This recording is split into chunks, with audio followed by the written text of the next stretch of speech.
Hello dear children, how are you all? Fine? Okay. Myself Swati Jayawant Kokate.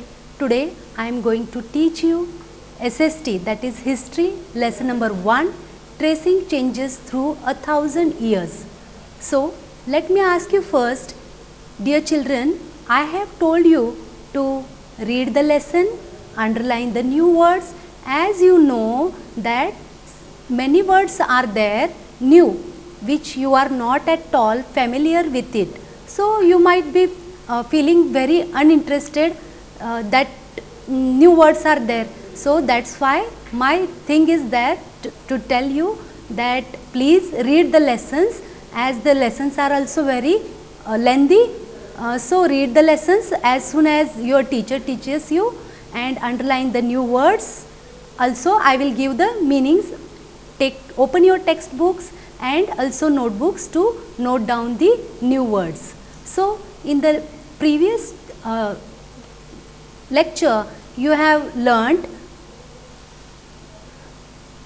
introduction of the lesson, why, how, what were the changes during the medieval period, that is near about 1000 years, that is from 700 to 750, for the period that is near about 1000 years. What and how these changes took place. We had studied the difference between two maps. These two maps, this is map number 1 and this is map number 2. Even though these maps are of the same area, how did they differ from each other? What was the purpose of making these maps? Also, we have learnt new and old terminologies. How the meaning, the vocabulary changed day by day over time. Also, with the examples, two examples we have seen from the textbook that these two terminologies changed. We have given the examples of two words, that is Hindustan and the word foreigner. Do you remember children? What the meaning of Hindustan differed from time, like previous what the meaning was and now in the modern age what we mean today. Also we have read and understood what you mean by foreigner at that time and today. Also students, I have told you to underline the new words, isn't it? Some of the words I will tell you, note down the meaning of it. First one, cartographer. In the first lecture only I have asked you, what is cartographer? Will you tell me? Yeah? Remembering or no? Okay, take it down. Cartographer is a person who makes map.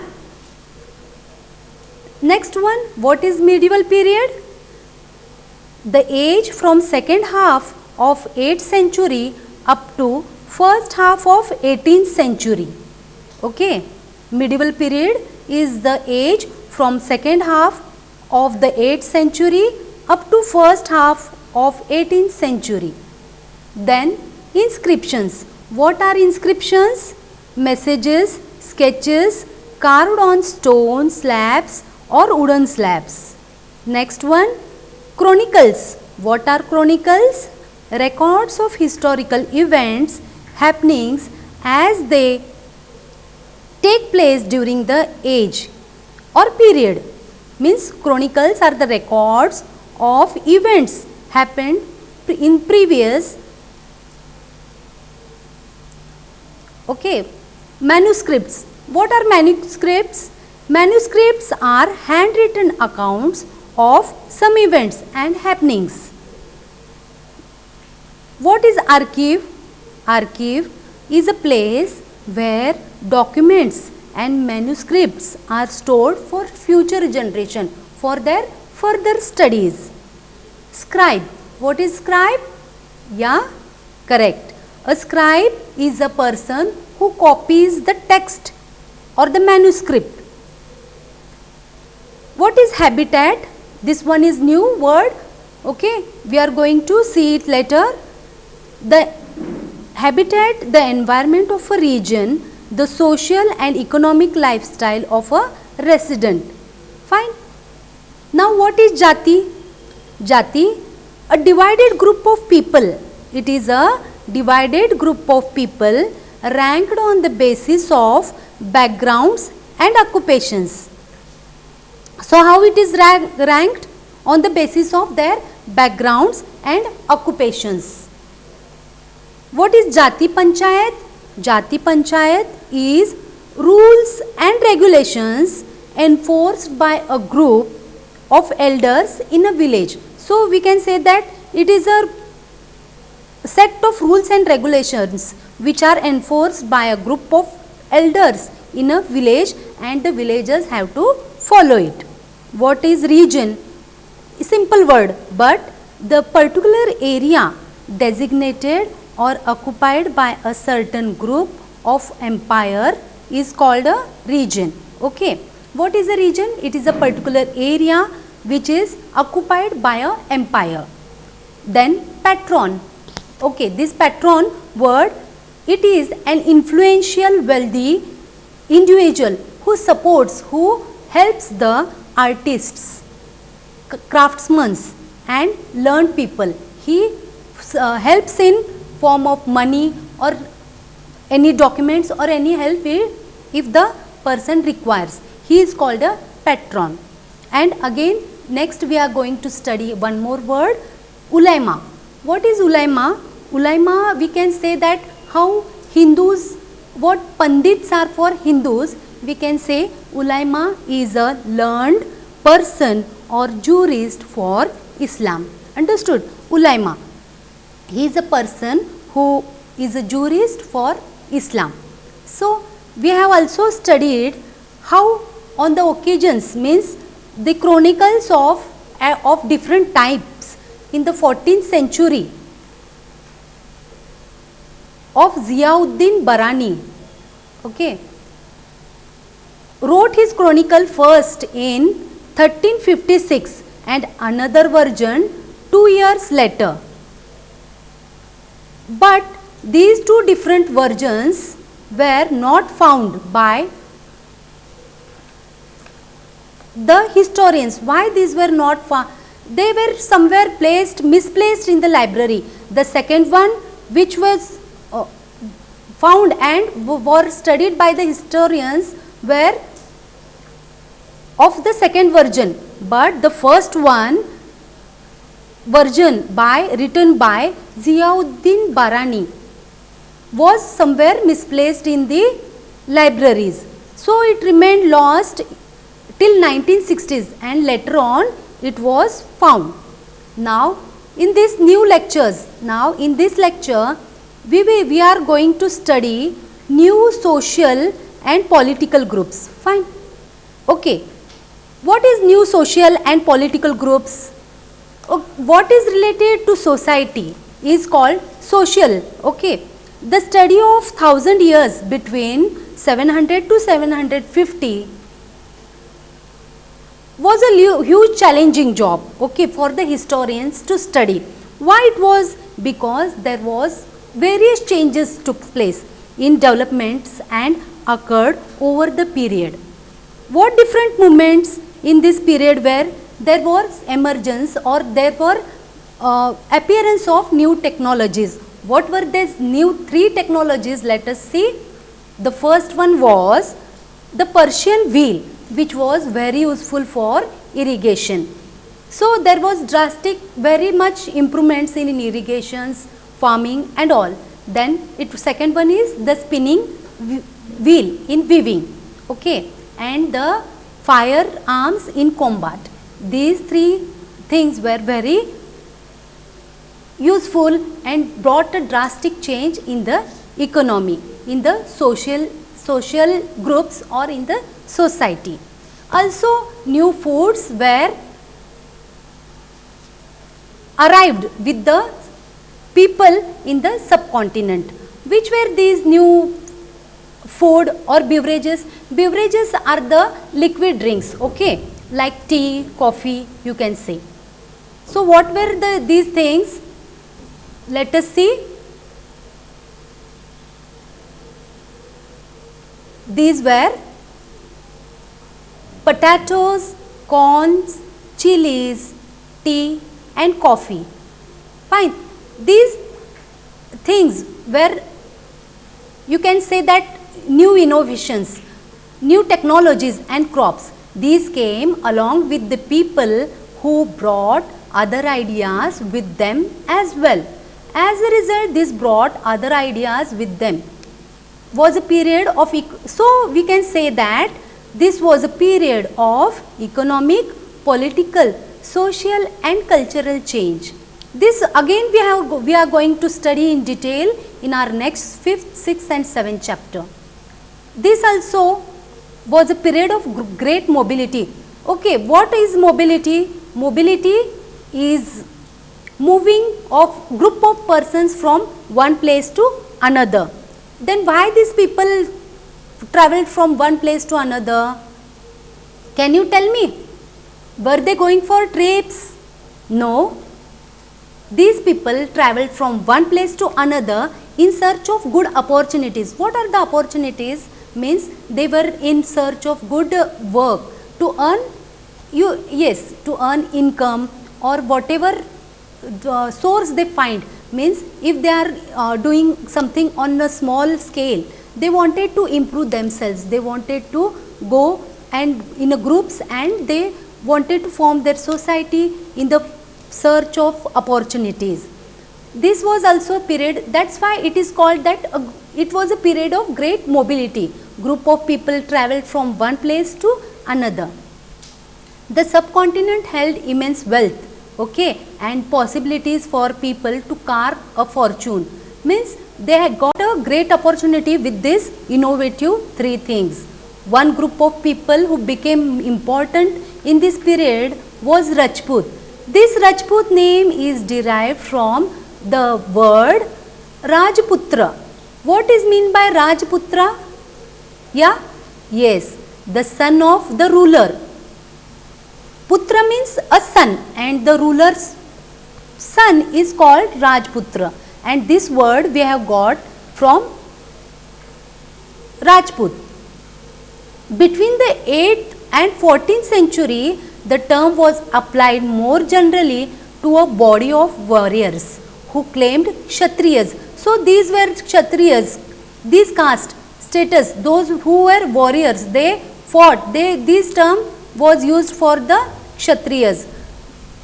In this figure 3, we can see the picture of Persian wheel. See here, you can see this picture of Persian wheel, and as I have told you, it was very useful for irrigation. Next is, the term included not just rulers and chieftains, but also soldiers, commanders who served in the armies of different monarchs all over the subcontinents. A chivalric code of conduct, extreme warriors. That is, a chivalric code of conduct is a extreme warrior and a great sense of loyalty, where the qualities attributed to Rajput by their poets and bards. Other group of peoples were formed, such as Marathas, Sikhs, Jats, Ahoms and Kayasthas. Kayasthas is a caste of scribes or secretaries. Also used this opportunity of the age to become politically important. So these changes were there as new social and political changes. So in this 7th standard, we are going to see what changes were there, and in not only social but also political groups were formed. Throughout this period, now during this period, okay, there was a gradually clearing of forest. Why there was clearing of forest? Can you tell me? because first we had told that new crops were introduced for and the extension of agriculture was there. Again, to fulfill the human needs faster, there was extension of agriculture, and we can say that clearing of forest was also there. Then changes in their habitat forced many forest dwellers to migrate from forest to the cities. Others started tilling the land and became peasants. These new peasants groups gradually began to influence by regional markets, priests, monasteries and temples. They became part of large complex societies and were required to pay taxes and offer goods and services to local lords. As a result, what was the thing then? The significant economic and social differences emerged among peasants. Means the poor people, those who were not having more income were becoming poor, and the peasants and those who were having good land, tilled lands, they became more rich. So this difference was there in the society. Some possessed more productive land, other also kept cattle, and some combined artisanal work with agriculture activity, such as might be they were doing like paintings and all during the lean season, means when they were not having any work in the agricultural products, they used to do this artisanal work. As society became more differentiate, people were grouped into jatis and subcaste and ranked on the basis of their backgrounds. So you might be having question that from where God has made people, everyone equally, but why these jatis were formed, what was the reason? So now the emergence of jatis started from right from here. Okay, as society became more differentiate, people were based on the group of jatis. On what basis they were subdivided? On the occupations they did. So again the jatis were divided into subcastes, castes, and ranked on the basis of their backgrounds and their occupations. Ranks were not fixed at all, children. Ranks were not at all fixed permanently. They used to differ from, or they used to vary according to their power, but now it is fixed. At that time it was not fixed. The resources controlled the power. The status of this same jati could vary from area to area. Now suppose one jati had a status in particular area, might be its rank may differ from that area to that particular area. Why jatis framed their own rules and regulations? We are going to study here. Jatis framed their own rules and regulations to manage the conduct of their members, right? Why? To manage the conduct of their members.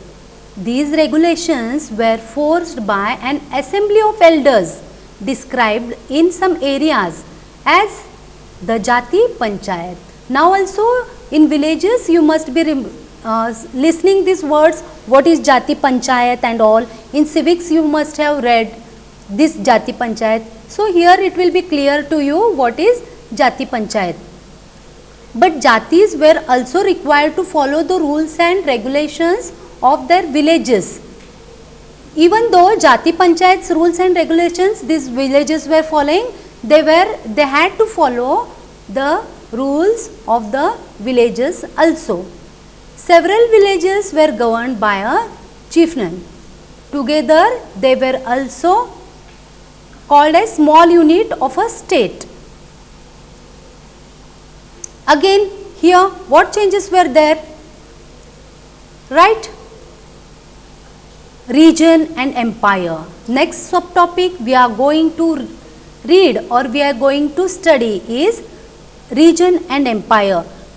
As we have seen that there were changes in new social and political groups. Then regions and empire. What is region?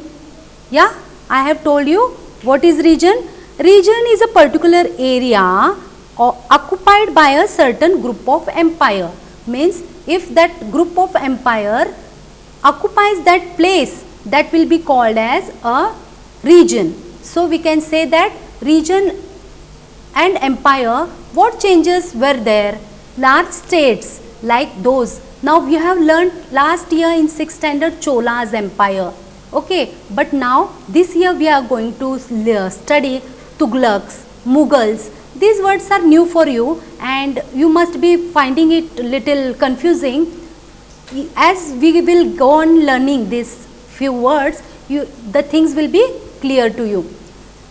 These Cholas, Tughlaqs or Mughals encompassed many regions. They conquered, they had many regions, and what is, they had their rule or their empire in these regions. So in this Sanskrit Prashasti praising the Delhi Sultan Ghiyasuddin Balban explained that he was a ruler of vast empire that stretched from Bengal in the east to Ghazni in Afghanistan in the west and included all of South India. So people of this different region, that is Andhra, Kerala, Karnataka, Maharashtra and Gujarat, apparently fled before these armies. Why? What are? Let me tell you first what is Sanskrit Prashastis. See, we have seen that it was Sanskrit Prashasti is nothing but in the praising for the sultans or for the ruler, this something was written on one script or one, what we can say, on a metal thing, and here Delhi Sultan Ghiyasuddin Balbans explained that here it was written that he was the ruler of a vast empire and it was the empire from Bengal in the east to Ghazni in Afghanistan in the west, and it included all of South India. People of different regions like Gauda, Andhra, Kerala, Karnataka, Maharashtra and Gujarat apparently fled before these armies. Historians regards these as exaggerated claims of conquest. At the same time, they try to understand why rulers kept control over different parts of the subcontinent. Means sometimes it was written more than what it was. Understood? It means to just make the rulers more, you can say that more interesting, these things were written. So it was exaggerated claims of conquest. At the same time, they try to understand why rulers kept claiming to have control over different parts of the subcontinent. Now here we are going to see some languages. So with the help of this we can find it little easy. In 1318, the poet Amir Khusrau, he came from Afghanistan to India, and while he was traveling from one place to another, he found that there were many languages. There were many languages, different type of livings were there in the society.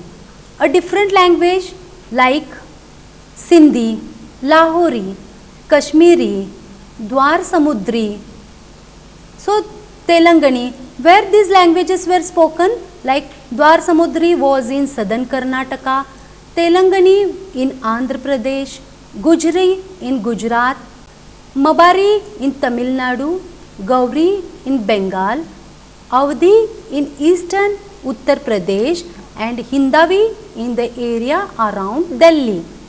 So Amir Khusrau went on to explain that in contrast these languages, there was Sanskrit which did not belong to any region. It was an old language and common people did not know it. They were not knowing. Only the Brahmanas, they were knowing this language. Now also, if I tell you that what these things, which were the languages, now in Bengal, this, what language was you can say spoken at that time? It is called Gauri. But nowadays, see, the word has changed. We can say which language is spoken in Bengal? Yes, you can tell me the answer. Bengali, correct? Like this, this is the language spoken in Bengal. It was called Gauri. One example I am giving how the word has changed day after. So, can you make a list of the languages mentioned by Amir Khusrau? Prepare another list of the names of languages spoken today in the regions. He mentioned, underline the names that are similar and circle those that are different. Let us revise, children. What changes we have seen? First, new social and political groups. Then we have seen how there was drastic change by the innovations or by the appearance of Persian wheel in irrigation, the spinning wheel in weaving, and firearms in combat. How the foods, beverages were arrived in subcontinent like potatoes, corns, chilies, teas and coffees. What was the meaning of why Rajputra? How did the group of people travel from one place to another? Also, we are going to just go through these things. These are the map 3 provinces of the Delhi Sultanate during Muhammad Tughlaq's reign. According to the Egyptian source, Masalik al-Absar fi Mamalik al-Amsar of Shihabuddin Umrai. So, here you can see the provinces of Delhi Sultanate, and here the names are given. We can find it in Roman numbers. These are the names given in the Roman numbers. You can go through it afterwards. Then we have seen that how there was different languages noted down by the poet in 1318, Amir Khusrau. So, these words are very new to you, children. If you have not noted, just write it down once again, and I am telling you again and again to go through the lesson, read the lesson. In the next topic, we are going to see old and new religions, thinking about the time and historical periods, and again full summary of the lesson. Thank you.